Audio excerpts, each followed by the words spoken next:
குழந்தைகளுக்கு நோய் எதிர்ப்பு சக்தி குறைவு ஏன் ஏற்படுகிறது, இதனை தடுக்க பெற்றோர் என்ன செய்ய வேண்டும் என்பது குறித்து விளக்குகிறது இந்த செய்தி தொகுப்பு. மழை காலங்களில் பரவக்கூடிய தொற்று நோய்கள் அதிக அளவில் குழந்தைகளை பாதிக்கின்றன. குழந்தைகளுக்கு எளிதில் நோய் பரவுவதற்கான காரணம் தற்போதைய நவநாகரிக சூழலில் குழந்தைகளுக்கான எதிர்ப்பு சக்தி வெகுவாக குறைந்துள்ளதே காரணம் என்கின்றனர் மருத்துவர்கள். மழை காலங்களில் மக்கள் அதிகம் கூடும் இடங்களை தவிர்த்தல், சுத்தமான சுற்றுச்சூழலை அமைப்பது உள்ளிட்டவற்றால் பெருவாரியான தொற்றை தவிர்க்க முடியும் என்கின்றனர் அவர்கள்.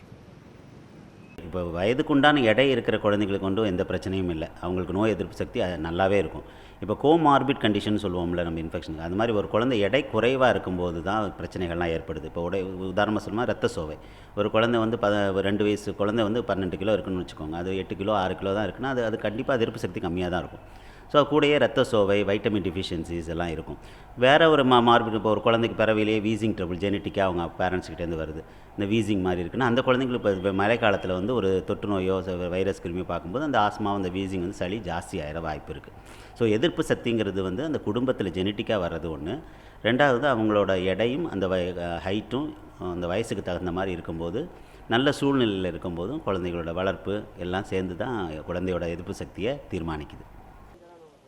மழை காலங்களில் காற்று, நீர் மற்றும் கொசுக்களால் நோய்கள் பரவுவதை அறிந்து தடுத்தாலே தொற்று நோய்களில் இருந்து தப்பிக்க முடியும் என கூறும் மருத்துவர்கள், வயதுக்கு ஏற்ற எடையின்மை, இரத்த சோகை உள்ளிட்ட பிரச்சினைகள் குழந்தைகளுக்கு எதிர்ப்பு சக்தி குறைய காரணம் என்கின்றனர். பிறக்கும் போது போதிய எடையை உறுதி செய்தல் மற்றும் ஆரோக்கியமான உணவு பழக்கம் குழந்தையின் எதிர்ப்பு சக்தியை அதிகரிக்கும் என்கின்றனர். நார்மல் உணவு வகைகளை உண்டு வந்தாலே குழந்தைக்கு எதிர்ப்பு சக்தி நல்லாயிருக்கும். எல்லாத்துக்கும் மேலே இப்போ பெண்கள் வந்து என்ன நினச்சிக்கணுன்னா, கருவுட்டு இருக்கிறது ஒரு வியாதி கிடையாது, அது நார்மல் ப்ராசஸ்ன்னு நினச்சி நல்ல உணவு வகைகள் சாப்பிட்டு நார்மல் வேலைகளை செஞ்சிட்டு இருந்தாலே குழந்தைகளுக்கு எதிர்ப்பு சக்தி இருந்து ஆரோக்கியத்தோடு இருக்கும். குழந்தைகளின் எதிர்ப்பு சக்தியை தீர்மானிக்கும் மற்றொரு காரணி தடுப்பு ஊசி.